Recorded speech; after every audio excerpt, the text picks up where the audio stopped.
ماں باپ کے پاؤں دھو کے پیو.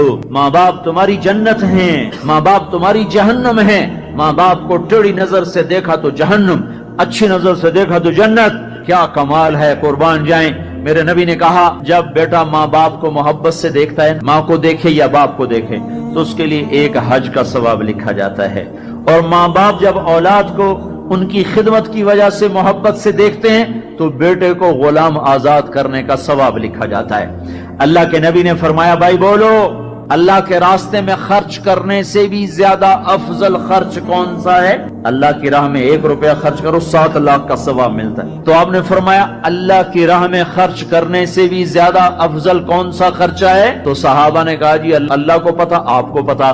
تو آپ نے فرمایا بیٹے کا ماں باپ پہ خرچ کرنا اللہ کی راہ میں خرچ کرنے سے زیادہ افضل ہے. اب میرے تو مر گئے، تمہارے زندہ ہیں تو کچھ کر لو. مر گئے تو پھر ہاتھ ہی ملتے رہ جاؤ گے. پر وہ بھی اب کسی کو توفیق نہیں ہوتی کہ کوئی افسوس اور غم ہو کہ کتنی بڑی دولت سے میں محروم ہو گیا. آپ جنت میں تشریف لے گئے تو قرآن کی تلاوت سنی. آپ نے کہا یہ کون تلاوت کر رہا ہے؟ کہا جی نعمان بن حارثہ. نعمان بن حارثہ تو مدینے میں بیٹھا ہوا ہے اور اس کی تلاوت جنت میں کیسے جا رہی ہے؟ کہا جی ماں کا فرما بردار ہے، اس کی وجہ سے اس کی تلاوت جنت میں بھی آتی ہے. کہ تم نے اتنے لاؤڈ سپیکر لگائے ہوئے ہیں پھر بھی لوگوں کو پوری طرح باہر والوں کو سنائی نہیں دیتا ہوگا، اور نعمان اپنے گھر میں بیٹھ کے تلاوت کرتا اور آواز جنت تک جاتی ہے. کیا چیز لے گئی؟ نہ جہاد، نہ تبلیغ، نہ نماز، نہ صدقہ، نہ تہجد، نہ علم، نہ حدیث، نہ تفسیر، نہ کیا چیز لے گئی؟ ماں کی خدمت نے آواز کو جنت تک پہنچا دیا. کیسی خدمت کرتے تھے؟ ماں کے کپڑے دھوتے، ماں کی روٹی پکاتے، ماں کو نوالے بنا کے کھلاتے. ہمارے ماحول میں کیا ہے کہ میں اپنی بیوی سے کہتا ہوں میری ماں کی خدمت کر. میری بیوی کے ذمے نہیں، میری ماں کی خدمت. اگر وہ کہے میں نہیں کر سکتی تو اسے نافرمان بیوی نہیں کہا جا سکتا. میری خدمت نہ کرے تو نافرمان ہے، میری ماں کی خدمت نہ کرے تو نافرمان نہیں ہے. اسے میری ماں نے نہیں جنا، مجھے میری ماں نے جنا ہے. میرے ذمے اپنی ماں کی خدمت ہے. تو نعمان بن حارثہ کپڑے دھوتے، روٹی پکاتے، سالن پکاتے، نوالے بنا کے کھلاتے، تیل لگاتے، کنگھی کرتے، جوئیں نکالتے. اور ماں کوئی حکم سناتی اور سمجھ میں نہ آتا تو دوبارہ نہیں پوچھتے تھے اماں کیا کہا. باہر نکل کے خادمہ کو بلاتے، کہتے میری ماں نے کیا کہا تھا تو بتا، مجھے سمجھ میں نہیں آیا. ادب کی وجہ سے ماں سے دوبارہ پوچھتے نہیں تھے. اور میرے بھائیو، ماں باپ کی قدر کرو. موسیٰ علیہ السلام نے پوچھا یا اللہ میرا جنت کا ساتھی کون ہے؟ اللہ تعالیٰ نے کہا فلاں قصائی. موسیٰ اور قصائی میں کیا جوڑ ہے؟ موسیٰ علیہ السلام گئے تو قصائی ایسے بیٹھا ہوا گوشت بیچ رہا ٹوٹے کر کر کے. شام ہوئی، اس نے تھیلا کندھے پہ لٹکایا، گوشت کا ٹکڑا ڈالا، گھر کو چلا. موسیٰ علیہ السلام بولے میں بھی آ جاؤں تیرے ساتھ؟ اسے نہیں پتا یہ موسیٰ ہیں. کہا آ جاؤ بھائی. گھر میں گیا، انہوں نے جا کے گوشت کے ٹوٹے چھوٹی چھوٹی بوٹیاں بنائی، ہانڈی پہ چڑھایا، آٹا گوندھا، سالن تیار ہوا، روٹی پکائی، تیار کر کے ٹرے میں رکھ کر ایک بڑھیا عورت بیٹھی جس کو الٹے ہاتھ کندھے کا سہارا دے کر ایسے بٹھایا.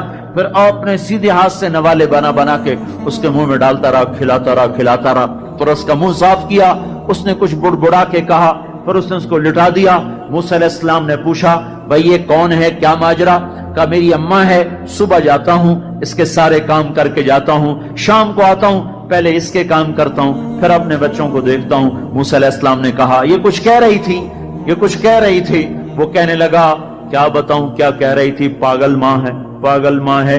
جب بھی خدمت کرتا ہوں مجھے کہتی اللہ تجھے موسیٰ کا ساتھی بنائے جنت میں. میں کہاں اور موسیٰ کہاں، میں کہاں اور موسیٰ کہاں.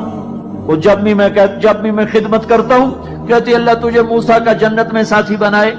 آئے ہائے. موسیٰ علیہ السلام بولے تیرا کام بن گیا، تیری ماں نے تجھے موسیٰ سے ملا دیا. اے ماؤں کو راضی کرو، نبیوں کے ساتھ جنت میں پہنچو گے.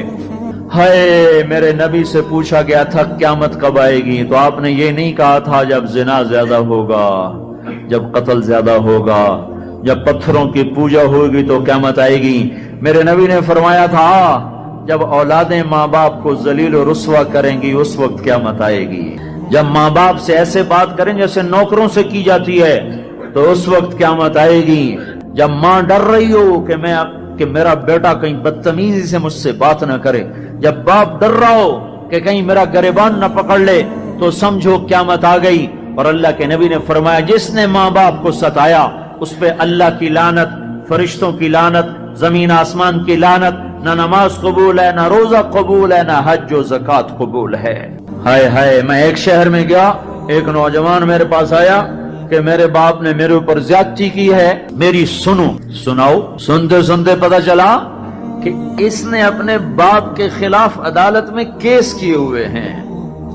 میں نے کہا بیٹا تو جلدی سے چلا جا، تو شکر کر تیرے اوپر آسمان نہیں ٹوٹا، زمین نے تجھے نہیں نگلا، تیرے اوپر کوئی آگ کا کوڑا نہیں برسا، اور اللہ نے ابھی تک تجھے درگزر کا معاملہ کیا ہوا ہے۔ تو بیٹا ہو کر باپ کے خلاف کیس کر رہا ہے، صرف تو نہیں رگڑا جائے گا، وہ وکیل بھی رگڑا گیا جس نے تیرا کیس تیار کیا، اور وہ گواہ بھی رگڑے گئے جنہوں نے گواہی دی۔ ارے ظالم، بیٹا ہو کر باپ کے خلاف تو کیس کرتا ہے؟ تو میرے بھائیو، اپنے ماں باپ کی خدمت کر کے جنت لے لو، جنت بنا لو، یہ جہان بھی سنورے گا، اگلا جہان بھی سنورے گا۔ ایک نوجوان تھے، ان کا نام ہے کلاب، وہ گئے اللہ کے راستے میں، ماں باپ تھے بوڑھے ضعیف، ہاتھ بھی کامتے تھے، تو ان کے باپ نے کہا بیٹا جب تو بچہ تھا ہم نے تجھے پالا، جب ہمارے ہاتھ کانپنے لگے نہ تیری ماں مجھے گلاس پکڑا سکے نہ میں خود پی سکوں، تو ہمیں چھوڑ کے چلا گیا۔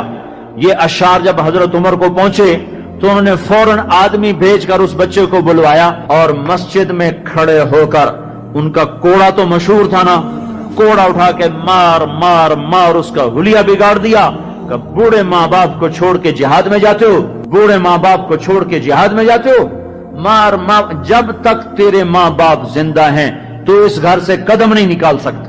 اور میرے بھائیو، آج کل ماں باپ بڑے رسوا ہو رہے ہیں، آج کل ماؤں کی بڑی ناقدری ہو رہی ہے، باپ کی بڑی ناقدری ہو رہی ہے۔ اکثر نوجوان بیٹھے ہوئے مجھے نظر آ رہے ہیں، میں تمہیں اللہ رسول کی محبت کا واسطہ دیتا ہوں، میں تمہیں اللہ کا واسطہ دیتا ہوں کہ اپنی ماؤں کو، اپنے باپ کو راضی کرو۔ ہاں، نافرمانی کی بات کہیں، ماننا نہیں، گستاخی بھی نہیں کرنی۔